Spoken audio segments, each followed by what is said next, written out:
Welcome back to Total Outdoors, guys, and in this video I'm going to do a walk around of my 1997 R50 Pathfinder, and I'm basically going to talk about all the things that were wrong with it when I got it, what I've done so far, and kind of what my vision is for the future.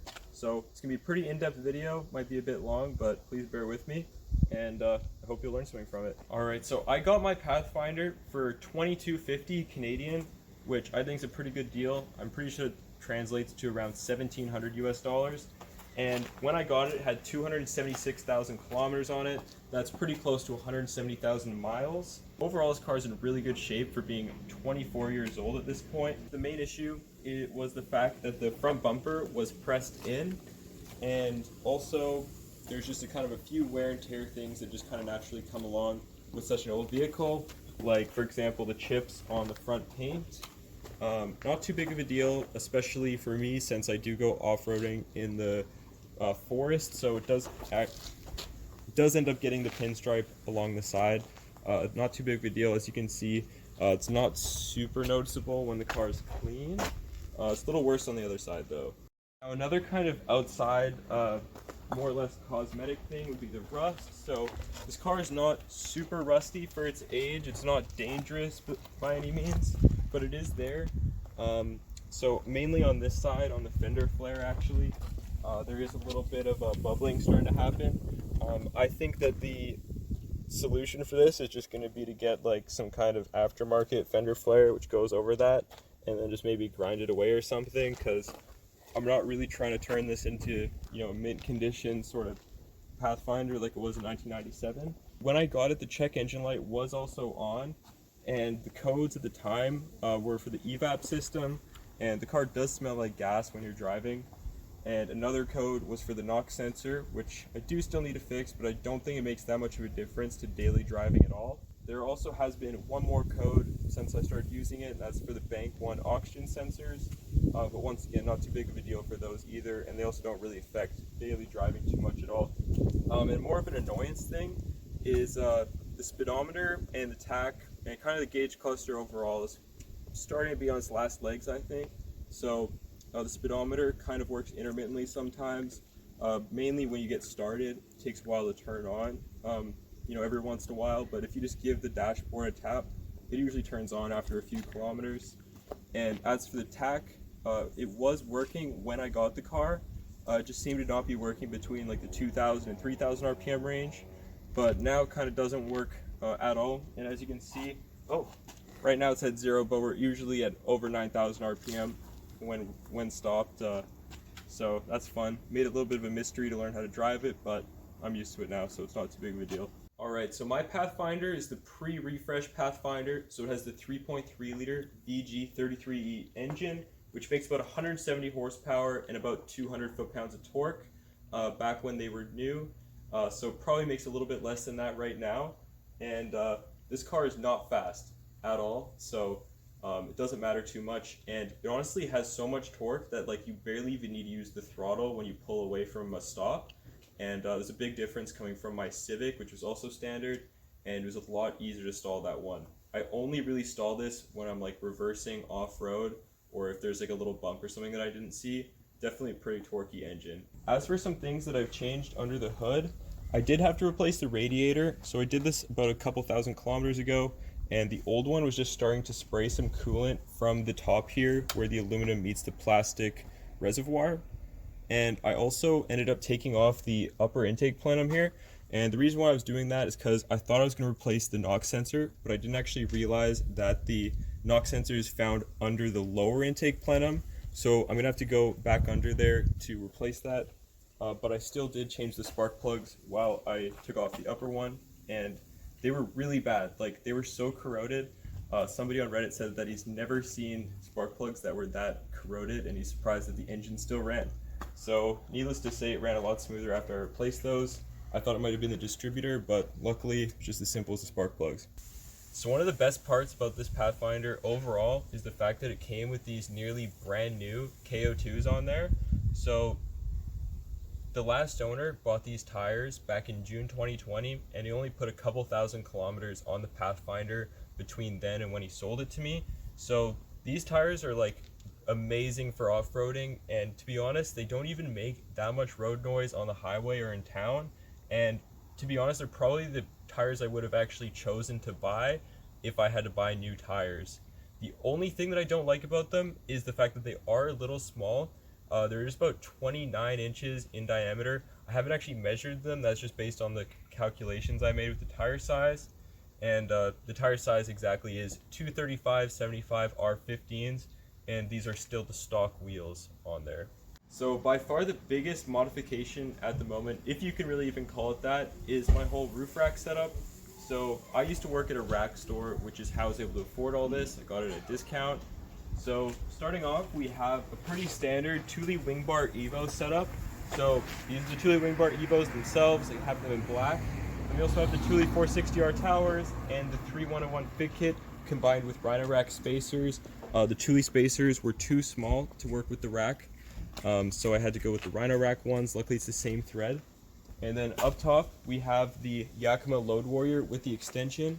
I generally use this to carry boulder pads, but I also mount kayaks on top of it when I need to. Obviously it'd be better just use the bars themselves, but you know, I just leave it on there. It's pretty handy and I like the look of it. And then kind of the crown jewel of my whole build, or my whole Pathfinder, is the Thule Hideaway awning. So basically this is a top of the line awning. It's not really an off-road awning, it's more of a kind of RV or van awning, but either way it's super nice, 8 feet long, and it cranks out with this rod which goes in here. And just a really nice thing to have when it's hot out or raining, that sort of thing. So one of the other more noticeable mods that I've done to it so far is the plastic bumper delete. So I didn't remove the bumper beam, so this is the structural piece of the bumper here. It's not dangerous or anything. I do still need to get mud flaps. You know, tires are fully exposed at the moment. Basically I just did it because the plastic was just getting caught on the ground when I was going off-roading. And so this just gives me a tiny bit more ground clearance, and I actually like the way it looks a bit better. I know that's might be a hot take for some of you guys, but you know, to each their own. And one day I would like to get a steel bumper. I'm kind of thinking like the steel tube type style, like you might see on a lot of Toyotas, like maybe a 4Runner or some kind of Tacoma. As for the rear suspension, it's definitely starting to get pretty worn out. Death wobble is something that can happen on these, you know, because that solid rear axle there. So pretty much I have on hand basically all the Moog parts for new suspension. So that would be like, you know, control arms, control arm bushings, rear sway bar end links, rear sway bar bushings. I also got a fuel filter, you know, basically all the stuff that I need for that. And I know that Moog might not have been like the greatest choice, but I think it's probably still better than the average, you know, parts store type brand. Now we're going to move up to the front suspension and kind of talk about what my plans are there. Now, as for the front suspension, it's kind of more of a contested topic when it comes to the Nissan Pathfinder. It is a McPherson strut, so that's super standard nowadays, but back, you know, when this Pathfinder was made, it's a little bit more unconventional. You know, you might have expected like a solid front axle in the front, just like the Jeep XJ, but it does have, you know, just the McPherson strut, which is really similar to what a car would have. And as for issues that I have with it at the moment, I do think that the tie rods are wearing out, or like, you know, on their way out, because I don't know if you can really see it, but the tire does have a little bit of positive camber, and it, you know, it's not super noticeable when the car's just sitting here, but when I do drive around corners, I also feel a little bit of rubbing on like the lower control arm from the tire, and it only happens on one side. And like I said, these are pretty small tires, so I think that's definitely an issue with some suspension components under there. And pretty much the plan is to get all that suspension stuff installed so that hopefully in a year or so when I go for a lift, you know, I'm not going to be worrying about breaking links or ball joints, that sort of thing, and just kind of have that peace of mind. Now with all the stuff that with all the current state of the Pathfinder out of the way, I'm going to sort of talk about some of my plans for it that I'd like to do in the future. Alright, so the Pathfinder's in a pretty good spot right now. Super fun to go off-roading with it, but there are still a few things that I'd like to do in probably the next few months, getting into like maybe spring next year. And now starting off with that, I'd like to get mile marker hubs. So Unfortunately on the Pathfinder, these are just permanently like normal hubs which are just locked on. So the CV axles are always spinning on there, which wears out the boots on them, and it also reduces your gas mileage because it increases your rolling resistance. So I definitely want to get I think a set of the mile markers as soon as possible. And then after that, I would like to get a Magnaflow muffler, because if we go over to the muffler, the tailpipe is actually broken off of it, and the rest of it is pretty rusted. So I think that a nice Magnaflow muffler would be a good fit for the Pathfinder. The VG33 doesn't sound great, you know, with most exhaust and stuff, but as long as it's like a little bit louder and doesn't, you know, cause any drone on the highways, I would be happy. And while that's also getting installed, I would probably get the shop to weld me a new tailpipe as well. I kind of want like an out the side type exhaust, kind of like what you'd see on an F-150. Once again, just personal preference, I guess. A few more other things that I'd like to get pretty soon, just to kind of adapt to the weather and that sort of thing. So starting off, I'd like to get the AVS vent visors. I had them on my last car and I really like them, and I think especially since I'm sleeping inside the car when I'm camping, it'd be nice to have the window open for ventilation without letting rain in, because, you know, the rack or the awning doesn't really provide any kind of rain coverage over the body of the car itself. It just drip in through the window. I'd also like to replace the oxygen sensors just to, you know, fix that engine code, and I'd also like to maybe get a gauge cluster rebuild to fix the tach and hopefully the speedometer as well. I think it's just a matter of like the circuit board wearing out, because like I said, when you just tap on it, it starts working after a while. And other than that, just it's a matter of installing the stuff I already have, getting in alignment, and I'll be pretty happy, you know, to hopefully get a lift next year. So it's kind of all about just preparing the car for a lift and kind of more serious off-road mods, bigger tires, that sort of thing.